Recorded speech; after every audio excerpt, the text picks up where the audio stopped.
नमस्कार, राम राम। वे डॉक्टर थे, डॉक्टरी करते थे, डॉक्टरी पेशे में आए थे। और डॉक्टर जो हैं ऑपरेशन करते हैं, आप जानते हैं। वे भी ऑपरेशन करने के ही मूड में थे, सारी तैयारी कर ली थी। एक डॉक्टर गुजरात में पकड़ा गया, दूसरा डॉक्टर फरीदाबाद में पकड़ा गया, उसके साथ 2-4 और लोग पकड़े गए और भला हो गया इस देश का। अन्यथा क्या होता, इसकी कोई कल्पना नहीं कर सकता। आप जानते हैं जो सनसनीखेज घटना हुई है, जो समाचार चल रहे हैं इस समय देश में प्रमुखता से, कि एक आदिल नाम का व्यक्ति जो कि डॉक्टर था, चीन से पढ़ करके आया था, और दूसरा एक मोइनुद्दीन नाम का डॉक्टर जो कि जम्मू कश्मीर का रहने वाला था, मूलतः अनंतनाग का। उसकी धरपकड़ हो जाने के कुछ दिनों के बाद पुलिस उसे गिरफ्तार करके ले आई और फरीदाबाद में, जहां वो अड्डा बना करके रह रहा था, उसकी निशानदेही पर उसे वहां लाया गया, जहां उसके अड्डे से 300 किलो आरडीएक्स और जो है अन्य विस्फोटक सामग्रियां बरामद हुई। और AK-47 उसके पास से पहले ही मिल चुका था, जो कि जम्मू कश्मीर में जहां से उसने पढ़ाई की थी मेडिकल कॉलेज से, वहां के उसके वार्डरोब में थी। और उसे जो है वहां पर काफी दिनों पहले ही जैश ए मोहम्मद का पोस्टर चिपकाने के आरोप में जो है गिरफ्तार किया गया था। तो ये डॉक्टर साहब थे 2, और उनके साथी और अन्य डॉक्टर साहब थे जो इस देश में मानवता की सेवा करना चाहते थे। लेकिन ईश्वर की ऐसी कृपा हो गई कि मानवता की सेवा करने से वे बच गए। लेकिन यह तो एक ऐसी, मतलब कह सकते हैं कि आपकी खुशकिस्मती थी, आपका सौभाग्य था कि आप बच गए। लेकिन ऐसे कितने डॉक्टर हैं जो इसी तैयारी में लगे हुए हैं। जम्मू कश्मीर में पिछले दिनों 2-3 दिन पहले का ही ये समाचार है कि माता वैष्णो देवी मेडिकल कॉलेज में जो मेडिकल छात्रों के लिए 50 सीटें हैं, उसमें से 42 सीटें कश्मीर के इन्हीं डॉक्टर बनने वालों को दी गई हैं, जिस पर काफ़ी हंगामा भी मचा था। और 7 सीटें जो है हिंदुओं को और 1 सिख को। माता वैष्णो देवी मेडिकल कॉलेज जो है, जो वैष्णो देवी श्राइन बोर्ड के पैसों से चलता है। 500 करोड़ रुपए श्राइन बोर्ड ने दिए थे, और वे पैसे 500 करोड़ रुपए जो है हिंदुओं श्रद्धालुओं के द्वारा दान में दिए गए पैसे हैं, उनसे जो एकत्र हुई है राशि, वही राशि है। लेकिन ऐसे लोगों को वहां पर जो है 42 सीटें दी गई हैं। आप कल्पना कीजिए कि अगर ये अपने मंसूबे में कामयाब होते तो ये क्या करते हैं।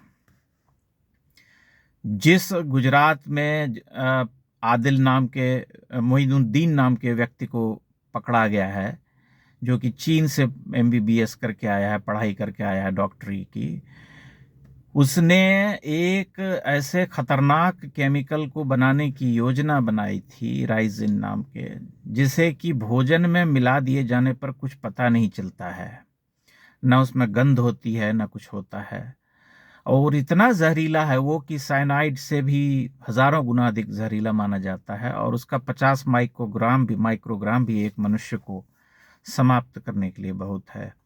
उनकी जो योजना थी कि वो किसी ऐसे स्थल पर, किसी ऐसे रेस्तरां में, किसी ऐसे मंदिर में जो भोज्य पदार्थ होते हैं, जो प्रसाद होता है, उसमें मिला दिया जाए ताकि एक साथ ही हजारों हजार लोगों को निपटाया जा सके।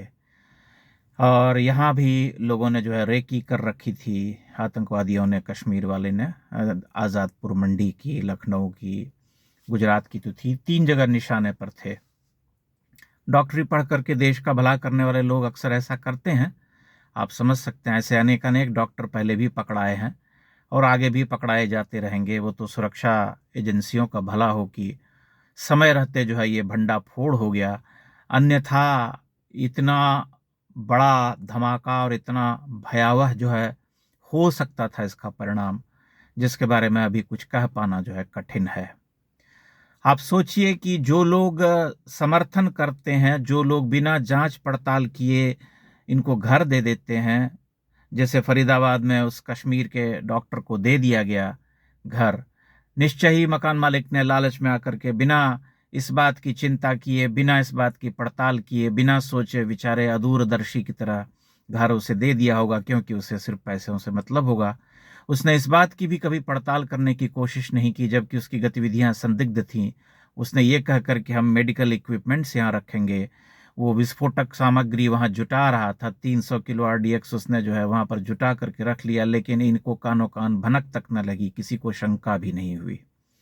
तो इस तरह से हम आंखें कान बंद करके बैठे हैं, और सारा जो है दायित्व हमारी सुरक्षा एजेंसियों के ऊपर है, उनके ऊपर है, सरकार के ऊपर है। सब कुछ सरकार करेगी, जनता जो है बैठी रहेगी आंख मूंदे या लापरवाह रहेगी, उसको कुछ लेना देना नहीं है, क्योंकि वह मानती है कि जो है गंगा जमुनी का शरबत हम पी करके आए हैं, और इसी शरबत को पीते हुए जो है हमारा जीवन कटेगा, क्योंकि ये सब लोग जो हैं ये कोई षड्यंत्र नहीं करती, ये तो एक संघी साजिश है।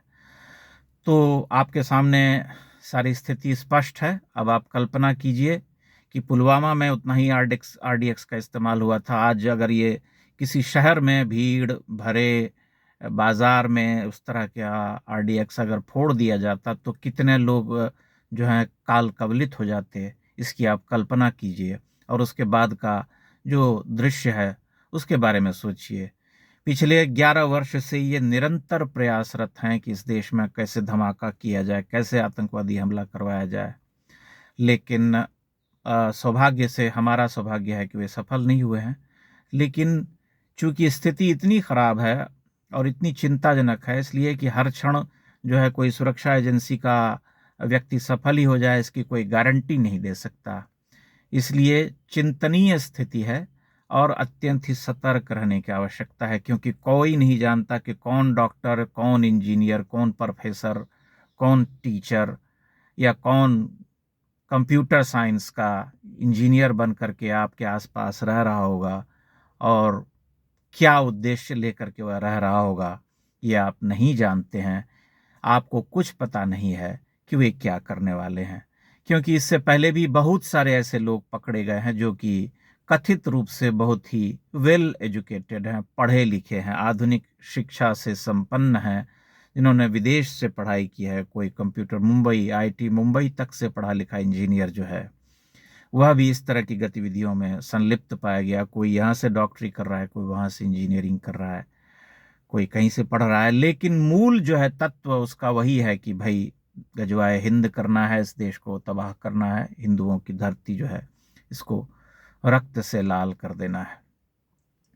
तो हम जो है सरकार का धन्यवाद करते हैं, सुरक्षा एजेंसियों का धन्यवाद करते हैं कि उनकी तत्परता से जो है देश एक बहुत विकराल आतंकी षड्यंत्र से बच गया, अन्यथा कुछ भी हो सकता था।